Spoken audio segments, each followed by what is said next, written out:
जब इंसान के पास कुछ भी नहीं बचता, न परिवार, न संपत्ति, न स्वास्थ्य, न आज़ादी, तब भी वो जिंदा रह सकता है और जीत सकता है, बशर्ते उसके पास एक चीज़ हो, अर्थ यानी मीनिंग। विक्टर फ्रैंकल कहते हैं, जो चीज़ हमें तोड़ नहीं सकती वो हमें मजबूत बना देती है। नीचे की इस लाइन को कोट करते हुए वो कहते हैं, that which does not kill us makes us stronger. Victor Frankl Vienna में रहते थे। 1930 के दशक में वे पहले ही एक सफल साइकियाट्रिस्ट थे। उन्हें अमेरिका से वीज़ा मिल चुका था, लेकिन वे अपने माता पिता को छोड़कर नहीं जाना चाहते थे। 1942 में नाजियों ने उन्हें और उनके पूरे परिवार को गिरफ्तार कर लिया। उनकी पत्नी, टिली, माता पिता और भाई सब कैंप में मारे गए। केवल उनकी बहन स्टेला अमेरिका भागकर बच पाईं। विक्टर फ्रैंकल खुद 4 कैंपों में रहे, ऑशविट्स, काउफरिंग, तुर्काइम और डाचाऊ। 3 साल, हर दिन मौत के सामने। फ्रैंकल लिखते हैं कि जब वे ट्रेन से उतरे तो सबसे पहले उन्हें सिलेक्शन के लिए खड़ा किया गया। बाईं तरफ जाने वालों को तुरंत गैस चैम्बर भेज दिया जाता था। दाईं तरफ वाले कुछ दिन या कुछ हफ्ते ज़्यादा जीते थे। 80 से 90% लोग बाईं तरफ भेजे जाते थे। फ्रैंकल को दाईं तरफ भेजा गया। उसके बाद शुरू हुई असली यातना। सब कुछ छीन लिया गया। उन्हें नंगा कर दिया गया, बाल मुंडवा दिए गए, कपड़े छीन लिए गए, यहाँ तक कि शादी की अंगूठी और जिंदगी भर लिखी हुई पांडुलिपि भी उनसे छीन ली गई। फ्रैंकल लिखते हैं, उस पल मुझे एहसास हुआ कि इंसान से सब कुछ छीना जा सकता है, सिवाय एक आखिरी आज़ादी के, अपने एटीट्यूड को चुनने की आज़ादी, कि हम किसी भी हालात में क्या रवैया अपनाएंगे। कैंप का पहला झटका, द फर्स्ट शॉक। पहले कुछ दिन इंसान को गहरा शौक लगता है, वो अभी भी बाहर की दुनिया की उम्मीद लिए बैठा रहता है। फ्रैंकल बताते हैं कि नए कैदी रात में चुपके से एक दूसरे से पूछते थे, तुम्हें लगता है युद्ध कब खत्म होगा? क्रिसमस तक तो हम बाहर होंगे ना? लेकिन जैसे जैसे दिन गुजरते हैं ये उम्मीद टूटती जाती है और दूसरा फेज शुरू होता है। दूसरा मनोवैज्ञानिक फेज, उदासीनता यानी एपैथी। जब इंसान को लग जाता है कि अब कोई उम्मीद नहीं, तो उसका मन भावनाहीन हो जाता है। भूख, ठंड, पिटाई, मौत सब सामान्य लगने लगता है। फ्रैंकल इसे भावनात्मक मौत कहते हैं। लोग लाश के बगल में सोते थे, लाश को हटाने में मदद करते थे और बिना कुछ महसूस किए खाना खाते थे। लेकिन फ्रैंकल ने देखा कि कुछ लोग इस एपैथी में भी डूबते नहीं थे। वे दूसरों को अपना आखिरी टुकड़ा ब्रेड दे देते थे। वे बीमार कैदियों की देखभाल करते थे। वे रात में कविताएं सुनाते थे। फ्रैंकल का सबसे बड़ा ऑब्जर्वेशन यही था कि जो लोग किसी अर्थ से जुड़े रहते थे वे जीवित रहते थे। जिनका कोई अर्थ नहीं बचा वे मर जाते थे, भले ही उनका शरीर स्वस्थ हो। यहीं लोगोथेरेपी का पहला बीज पड़ा। इन कैंपों में ही फ्रैंकल ने अपनी नई थेरेपी लोगोथेरेपी को जन्म दिया। लोगोस ग्रीक में मीनिंग होता है। फ्रॉइड कहते थे इंसान का बेसिक ड्राइव प्लेजर है। एडलर कहते थे पावर है। फ्रैंकल कहते हैं नहीं, इंसान का सबसे बड़ा ड्राइव है मीनिंग की तलाश। और जब इंसान को अपनी जिंदगी में अर्थ दिख जाता है तो वो किसी भी दुख को सह सकता है। सुबह 4 बजे उठना, बर्फ में 15 किलोमीटर मार्च, काम की जगह तक, जो गिरता था उसे वहीं गोली। काम था रेल की पटरियां बिछाना, पत्थर तोड़ना या गड्ढा खोदना। कई बार वो गड्ढा बाद में हमारी ही कब्र बन जाता था। शाम को वापसी, फिर घंटों गिनती। एक भी कम हुआ तो सारी रात खड़े रहना। खाना, सुबह 1 कप काली कड़वी चाय, दोपहर आधा लीटर पतना सूप जिसमें कभी सड़ा आलू तैरता था, रात को 150 ग्राम सूखी ब्रेड। हफ्ते में 7-8 किलो वजन गिर जाता था। शरीर बस हड्डियों का ढांचा रह जाता था। कैपो सबसे खतरनाक होते थे। वे खुद कैदी थे, लेकिन नाजियों से मिली छोटी सी ताकत उन्हें हैवान बना देती थी। कई कैपो आम कैदियों से ज्यादा मारते थे। फ्रैंकल कहते हैं पीड़ित ही सबसे क्रूर जल्लाद बन सकता है। फिर भी कुछ कैपो इंसान बने रहे, चुपके से ब्रेड बांटते, बीमार को सहारा देते। यही साबित करता था कि हालात चाहे जितने गंदे हों, चुनाव तो इंसान के पास ही रहता है। फ्रैंकल ने देखा कि जो लोग मानसिक रूप से टिके रहे उन्होंने 3 तरीके अपनाए। पहला, भविष्य में एक मकसद देखते थे। कोई अपनी बेटी के लिए जीता था, कोई अपनी अधूरी किताब पूरी करने के लिए, कोई बस ये दिखाने के लिए कि नाजी उन्हें तोड़ नहीं सकते। फ्रैंकल खुद अपनी पत्नी टिली की याद में जीते थे। घंटों उससे मन ही मन बातें करते। लिखते हैं, उसकी एक मुस्कान मेरे लिए पूरी दुनिया से ज्यादा कीमती थी, भले ही मुझे पता था कि शायद वो अब जिंदा भी नहीं है। दूसरा, वर्तमान में छोटी खूबसूरती ढूंढ लेते थे। कैंप में भी सूरज डूबता था। दूर आइल्स की चोटियां चमकती थीं। कुछ लोग रात में एक दूसरे को पुरानी कविताएं, गाने या मजाकिया कहानियां सुनाते थे। फ्रैंकल कहते हैं, जो इंसान 10 मिनट भी हंस ले वो एक दिन और जी लेता है। तीसरा और सबसे ताकतवर, अपने दुख को ही अर्थ दे देना।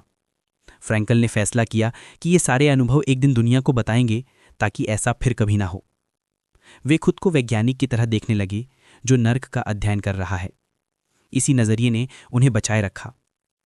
इन्हीं कैंपों में फ्रैंकल को समझ आ गया कि जिंदगी को अर्थ देने के 3 बड़े रास्ते हैं। सृजन का रास्ता, कुछ बनाना, कुछ करना, किसी की मदद करना। अनुभव का रास्ता, प्यार करना, सुंदरता देखना, सच को महसूस करना, किसी का साथ। रवैये का रास्ता, जब कुछ करने या अनुभव करने की गुंजाइश ही ना बचे, तब भी ये चुनना कि हम उस दुख को कैसे लेंगे। फ्रैंकल का सबसे बड़ा संदेश, इंसान से सब कुछ छीना जा सकता है, एक चीज को छोड़कर, किसी भी हालत में अपना रवैया चुनने की आखिरी आज़ादी। एक सच्ची घटना जो फ्रैंकल जिंदगी भर नहीं भूले। एक बुजुर्ग औरत मरने के करीब थी। उसने फ्रैंकल को बुलाया और कहा, मेरी जिंदगी बेकार नहीं गई। बाहर एक पेड़ है जिसे मैंने 30 साल पहले लगाया था। उसकी छांव में हजारों लोग बैठे हैं। मैं खुश हूं। 2 दिन बाद वो मुस्कुराते हुए मर गई। फ्रैंकल लिखते हैं, वे औरत मौत से भी जीत गई थी, क्योंकि उसने अपनी जिंदगी में अर्थ देख लिया था। 9 अप्रैल 1945। सुबह कोई सायरन नहीं बजा, कोई चीखे नहीं, कोई पिटाई नहीं, बस खामोशी थी। फ्रैंकल बाहर निकले तो देखा लाल झंडे की जगह सफेद झंडा लहरा रहा था। एसएस गार्ड भाग चुके थे। अमेरिकी टैंक दूर से आते दिख रहे थे।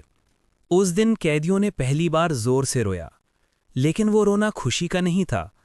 वो रोना ऐसा था जैसे सैकड़ों साल से दबा हुआ दर्द एक साथ बाहर निकल रहा हो। मुक्ति के बाद तीसरा मनोवैज्ञानिक फेस शुरू हुआ, डीपर्सनलाइजेशन। जो लोग सालों तक हर पल मौत से लड़ते रहे, अचानक उन्हें कुछ समझ नहीं आ रहा था कि अब करें तो क्या करें। कई कैदी रात में सोते सोते चीख कर उठते थे। कई लोग खाना देखकर भी भूख नहीं महसूस करते थे। कुछ तो स्टोर रूम में घुसकर ब्रेड के ढेर पर टूट पड़े और पेट फटने तक खाते रहे। कई की जान चली गई। फ्रैंकल लिखते हैं, मुक्ति हमें बाहर से आज़ाद कर सकती है, लेकिन अंदर की गुलामी को खत्म करना हमारे अपने हाथ में था। कई लोग बदला लेने निकल पड़े। जिन कैपों ने सालों तक मार मार कर मारा था, उन्हें पीट पीट कर मार डाला। फ्रैंकल ने ऐसा नहीं किया। वे बस चुपचाप वियना लौटे। घर पहुंचे तो पता चला माँ बाप पत्नी भाई सब चले गए। केवल उनकी बहन स्टेला जिंदा थी। फ्रैंकल ने लिखा, उस दिन मुझे लगा जैसे मेरे अंदर का आखिरी इंसान भी मर गया। लेकिन ठीक उसी खालीपन में उन्होंने दोबारा कलम उठाई। 1945 के अंत तक सिर्फ 9 महीनों में पूरी किताब लिख डाली। पहला टाइटल था एक मनोवैज्ञानिक का कॉन्सेंट्रेशन कैंप का अनुभव। बाद में नाम रखा मैन्स सर्च फॉर मीनिंग। अब किताब का दूसरा हिस्सा शुरू होता है, लोगोथेरेपी की पूरी थ्योरी। लोगोथेरेपी का मतलब है अर्थ की चिकित्सा। फ्रॉयड ने कहा था इंसान प्लेजर चाहता है। एडलर ने कहा इंसान पावर चाहता है। फ्रैंकल ने कहा नहीं, इंसान सबसे ज्यादा अर्थ चाहता है। जब तक अर्थ मिल जाता है, इंसान किसी भी हाल में जी सकता है। जब अर्थ खत्म हो जाता है तो सबसे अमीर, सबसे ताकतवर, सबसे स्वस्थ इंसान भी मर जाता है। लोगोथेरेपी के 3 बुनियादी सिद्धांत। जिंदगी का हर पल में अर्थ होता है, चाहे वो पल कितना भी दर्दनाक हो। इंसान का सबसे बड़ा ड्राइव अर्थ की तलाश है। इंसान के पास हमेशा चुनाव की आज़ादी रहती है, अपना रवैया चुनने की। 3 तरीके फिर से दोहरा देते हैं, लेकिन अब थोड़ा गहराई में। सृजन के जरिए अर्थ, काम करना, रचनात्मकता, सेवा, दूसरों की मदद। अनुभव के जरिए अर्थ, प्यार, प्रकृति, कला, सच्चाई, किसी का साथ। दुख के जरिए अर्थ, जब हम बदल नहीं सकते हालात, तो हम अपने अंदर बदलाव ला सकते हैं। फ्रैंकल कहते हैं, जब हम दुख को स्वीकार कर लेते हैं और उसे एक मकसद दे देते हैं, तो वो दुख भी पवित्र हो जाता है। लोगोथेरेपी में 2 खास तकनीकें हैं। पहली, पैराडॉक्सिकल इंटेंशन, विरोधाभासी इच्छा। जो चीज़ हमें डराती है, हम जानबूझकर उसी को करने की इच्छा कर लेते हैं। उदाहरण, अगर किसी को नींद नहीं आती, तो हम कहते हैं आज पूरी रात जागने की कोशिश करो। जैसे ही वो जागने की कोशिश करता है, नींद अपने आप आ जाती है। इसी तरह स्टेज फियर हो तो कहते हैं आज सबके सामने कांप कर दिखाओ जितना हो सके, डर खत्म हो जाता है। दूसरी, डी रिफ्लेक्शन, ध्यान हटाना। ज्यादातर न्यूरोसिस इसलिए होते हैं क्योंकि हम खुद पर बहुत ध्यान देते हैं। लोगोथेरेपी कहती है अपना ध्यान खुद से हटाकर किसी अर्थ पर लगा दो। कोई जरूरतमंद ढूंढो, उसकी मदद करो, कोई मकसद ढूंढो, उसमें डूब जाओ, खुद की बीमारी अपने आप पीछे छूट जाएगी। फ्रैंकल ने एक मरीज का उदाहरण दिया। एक प्रोफेसर अपनी पत्नी की मौत के बाद जी नहीं पा रहा था, हर रात रोता था। फ्रैंकल ने सिर्फ एक सवाल पूछा, अगर आप पहले मर जाते और आपकी पत्नी को यह दुख सहना पड़ता तो क्या होता? प्रोफेसर चुप रहा, फिर बोला, वो बेचारी टूट जाती। फ्रैंकल ने कहा, तो आप देखिए, आपने अपनी पत्नी को यह दुख सहने से बचा लिया। अब ये दुख आप सह रहे हैं ताकि वो ना सहना पड़े। क्या ये अर्थ नहीं है? प्रोफेसर रोया, लेकिन उस दिन के बाद उसका दुख कम हो गया। फ्रैंकल का आखिरी संदेश, हम ये नहीं पूछ सकते कि जिंदगी हमसे क्या उम्मीद करती है, हम ये सोचें कि हम जिंदगी से क्या उम्मीद करते हैं। सही सवाल है, जिंदगी मुझसे इस पल क्या चाहती है? हर पल जिंदगी हमसे कुछ न कुछ पूछ रही है, हमारा काम है उसका जवाब देना। दोस्तों, किताब यहां खत्म होती है, लेकिन कहानी अब शुरू होती है, आपकी अपनी। आज से पूछिए खुद से, मेरे इस दुख का अर्थ क्या है? मेरे इस काम का अर्थ क्या है? मेरे इस रिश्ते का अर्थ क्या है? जैसे ही जवाब मिलेगा, दुख हल्का हो जाएगा, खुशी गहरी हो जाएगी और जिंदगी बड़ी हो जाएगी। अगर यह सीरीज आपको जिंदगी में 1 इंच भी आगे ले गई हो तो कमेंट में सिर्फ एक शब्द लिख दीजिए, धन्यवाद। मिलते हैं किसी नई किताब, किसी नई यात्रा में। तब तक अर्थ की तलाश जारी रखिए।